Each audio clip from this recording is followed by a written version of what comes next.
A prisão foi horrível.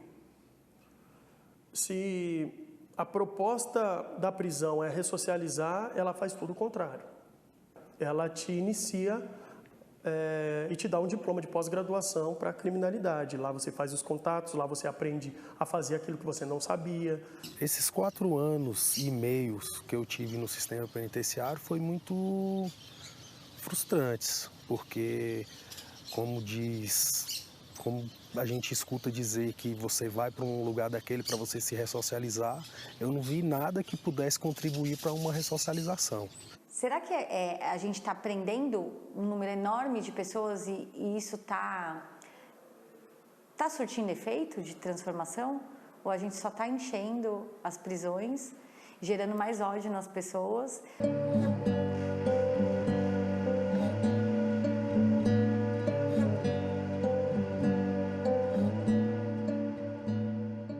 O cidadão que cometeu o ilícito não deixa de ser um cidadão e um ser humano. Cuidar da dignidade do preso é cuidar da dignidade de todos.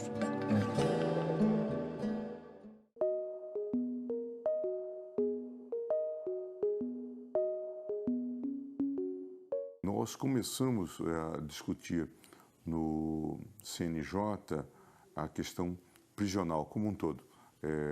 Os episódios relativos aos detentos, os excessos da execução, e veio-nos então logo a ideia de que era preciso definir claramente a competência do CNJ e a competência legal do CNJ para tratar dessa temática. Nós tínhamos uma inteligência, juízes que trabalhavam com isso, mas era possível, e isso acontece muito no judiciário, que daí a 2 anos todo aquele ideário ficasse prejudicado com uma nova gestão.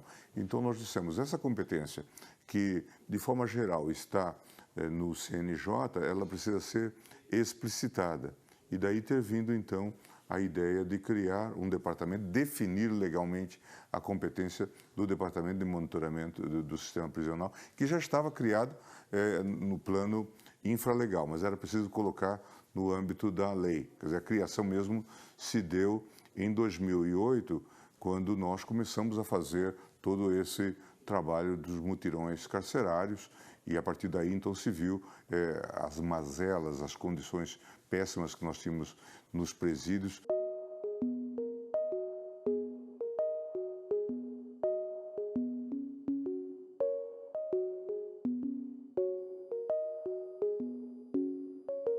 Quando eu aportei na vara de execução penal, o DMF já existia há praticamente 5 anos, né? Eu entendo que a importância seja fundamental. E via os colegas que passaram pela vara de execução penal antes de mim e via as dificuldades que eles relatavam, né, relacionados ao sistema penitenciário. As dificuldades com a criação de programas que visam a ressocialização, monitoramentos de números, de dados, porque só a partir do monitoramento é que nós podemos traçar uma meta, verificar onde há deficiência ou não, para evoluir. O DMF está na linha dos mutirões carcerários, aquilo que nós desenvolvemos a partir de 2008. E isso me foi colocado como desafio em 2007, quando nós recebemos a visita de uma comissária das Nações Unidas para Direitos Humanos, e ela vinha ao Brasil por conta de quê? Do episódio de Abaetetuba, em que uma moça foi colocada em presídios de homens, no Pará, por 30 dias. Não é? Portanto, é um escândalo internacional. Então, é nesse contexto que o CNJ assume, por meu intermédio, a responsabilidade, né, de fazer uma supervisão geral do sistema prisional.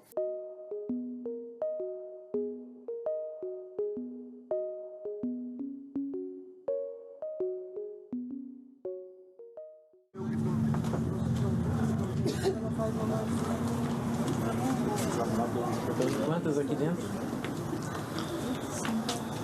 50? Estão todas aqui ou não? Não, estou trabalhando. Estão trabalhando lá. Então nós fazemos parte do CNJ, né?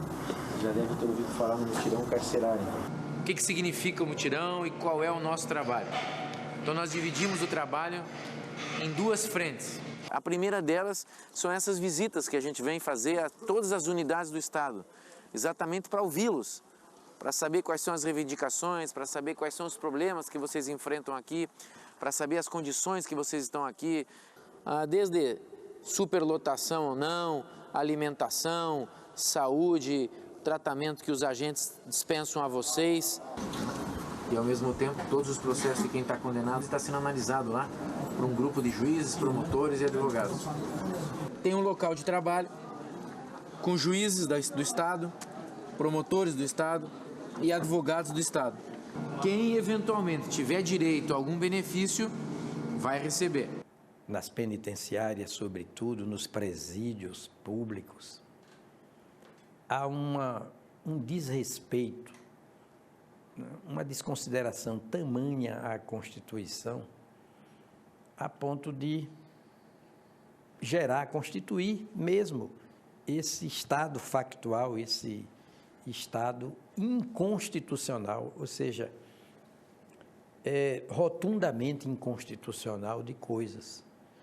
O desrespeito à Constituição em matéria criminal, em matéria de execução penal, em matéria de prisão, o desrespeito é dantesco, não é? É cruel, é desumano, é degradante.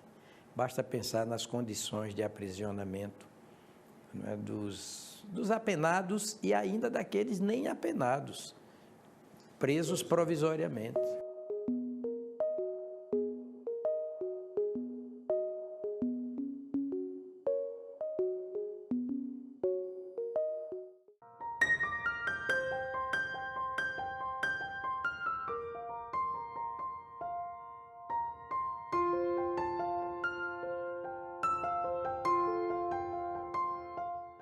A campanha Começar de Novo, lançada pelo Conselho Nacional de Justiça e pelo Supremo Tribunal Federal para ressocializar ex-presidiários, vai ter seu primeiro curso no Maranhão no dia 26.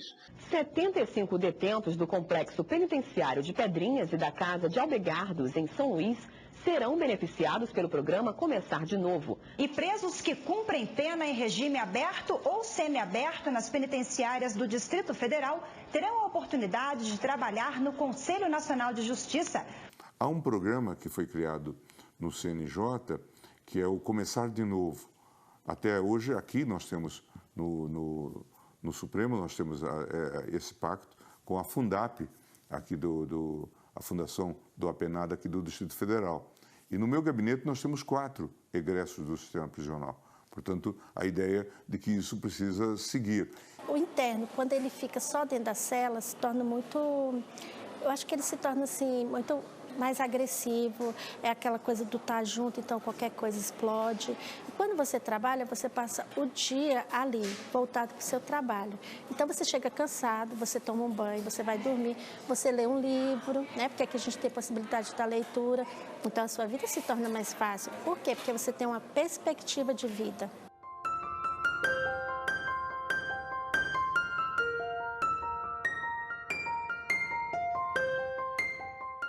Quando nós assumimos, digo nós, porque eu e minha equipe, inclusive tendo à frente do DMF o valoroso juiz Luiz Lanfredi, nós nos deparamos com uma situação dantesca. Nós tínhamos, à época, mais de 700 mil presos, sendo 40% desses presos provisórios, ou seja, presos que jamais viram juiz, foram jogados na prisão e muitas vezes lá permanece por meses, até anos, sem ter nenhuma interlocução com a autoridade judicial competente. Estamos falando de gente sem sentença, portanto, nenhuma decisão ainda definitiva, nenhuma decisão inicial. E aí nós vamos falar de gente que está temporalmente, em tempo alongado. Nós encontramos pessoas presas há 11 anos, provisoriamente, ou um caso que no Ceará de 14 anos. Tem gente aqui que não era nem para estar aqui. Casos pequenininhos que já era para estar em casa há muito tempo e não saíram.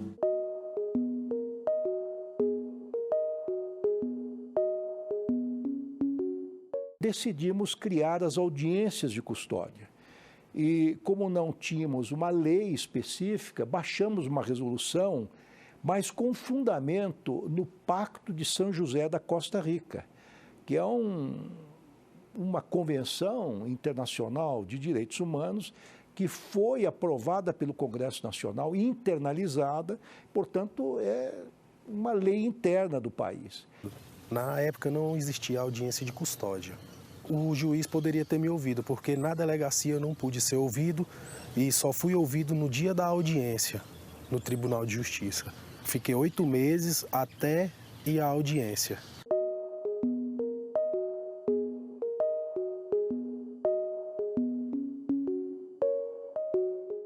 No balanço que fizemos recentemente, de 2015 até hoje, quer dizer, quase final de 2019, nós conseguimos fazer que 200 mil presos, ou pessoas, enfim, detidas em flagrantes, pudessem ser liberadas depois de devidamente triadas por um juiz, acompanhadas, evidentemente, de seu advogado da Defensoria Pública e também sob a vigilância do Ministério Público, essas 200 mil pessoas pudessem ser libertadas mediante condições.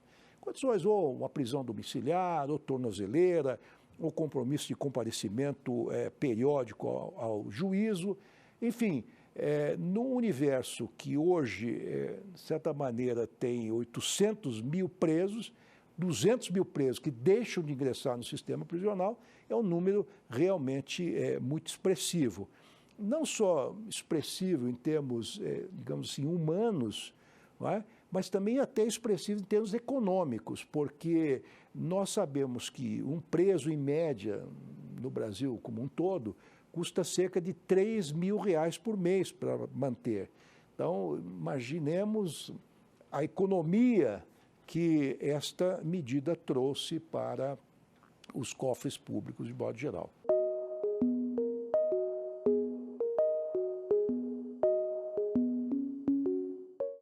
A gente não pode esquecer, quanto a esses 10 anos de DMF, que o meio socioeducativo sempre andou lado a lado com o meio prisional.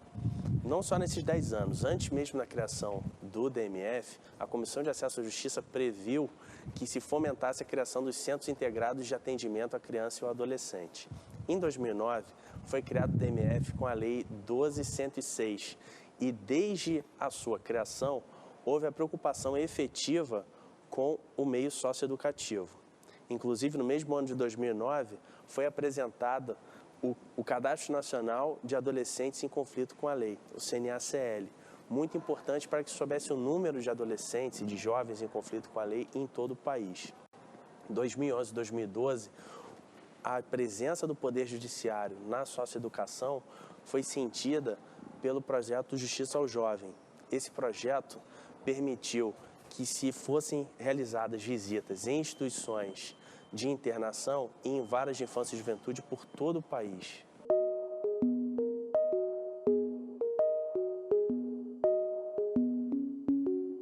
Nós temos feito um trabalho agora do Justiça Presente. Esse Justiça Presente tem entre os seus elementos o CEU, que é o Sistema Eletrônico de Execução Unificado. Já há uma plataforma nacional com 1 milhão de processos de execução digitalizados, eletrônicos, com alertas de progressão de pena, alertas de cumprimento de pena, de benefícios, com isso facilitando e trazendo uma maior justiça ao cidadão. Nós estamos chegando à conclusão, nesse ano, com uma ação ambiciosa, da nacionalização ou implantação do chamado Sistema Eletrônico de Execução Unificado em todos os tribunais do país. O objetivo é que todas as execuções penais elas possam tramitar nessa plataforma única, que vai permitir a todos uma visualização da questão carcerária de uma maneira mais abrangente, mais efetiva, viabilizando uma gestão mais eficiente do próprio sistema prisional. A importância do DMF é tão grande que ele está trabalhando, por exemplo, com o projeto Justiça Presente e os escritórios sociais, que são organizados e realizados junto com os judiciários locais e os governos de estado locais, exatamente para poder trazer, e junto à sociedade civil, a realocação desses presos que já cumpriram, esses ex-presidiários, aqueles que já cumpriram as suas penas, para arrumar um emprego, arrumar um estudo, arrumar um trabalho e ter uma reinserção na sociedade. Essas pessoas, elas vão perceber que esses centros, esses escritórios sociais, vão dar a ela as respostas às angústias que elas sofrem justamente depois de deixar o cárcere. Ou seja, nessas estruturas nós vamos ter, né, a organização de serviços, né, nós vamos ter a destinação adequada para essas pessoas na medida das capacidades, da potencialidade de cada pessoa. Ou seja, nós vamos começar a singularizar essas pessoas. Isso é importante. Essas pessoas, elas têm que ser compreendidas na sua dimensão individual, não como um número, não como uma estatística, mas na perspectiva de que elas possam se reconhecer, né, como pessoas, né, em condições de se estabilizar socialmente a partir daquilo que elas sabem fazer. Com isso, elas vão receber um encaminhamento educacional adequado, com isso elas vão poder ser direcionadas por um trabalho compatível com as suas habilidades, de modo que nós vamos buscar justamente, através dessa singularização, né, uma ressignificação da vida dessas pessoas, a fim de que nós possamos quebrar esse ciclo de violência, a fim de que nós possamos dar um outro sentido para a trajetória pessoal de cada uma delas. O cenário ainda é muito difícil, a gente precisa também engajar um pouco mais a própria opinião pública, né? Porque a gente sabe que sem um sistema carcerário adequado a gente não vai nunca ter uma segurança pública como a gente gostaria. Então, a gente tem que fazer as pessoas compreenderem isso, que o investimento em sistema carcerário é investimento em segurança pública. Então, assim, eu acho que essa mudança de cultura, que a gente já conseguiu fazer um pouco dentro do judiciário, o ideal seria agora a gente começar a levar também para o Poder Executivo, Legislativo e para a sociedade em geral. Trazer para os próximos 10 anos que vem um sistema carcerário e penitenciário que possa estar à altura de uma sociedade que dê àqueles que cometeram ilícitos um cumprimento de pena digno, com direito a trabalhar, com direito a estudar, com direito a se aprimorar, com direito a ter um retorno à sociedade e esse retorno à sociedade ser integrado.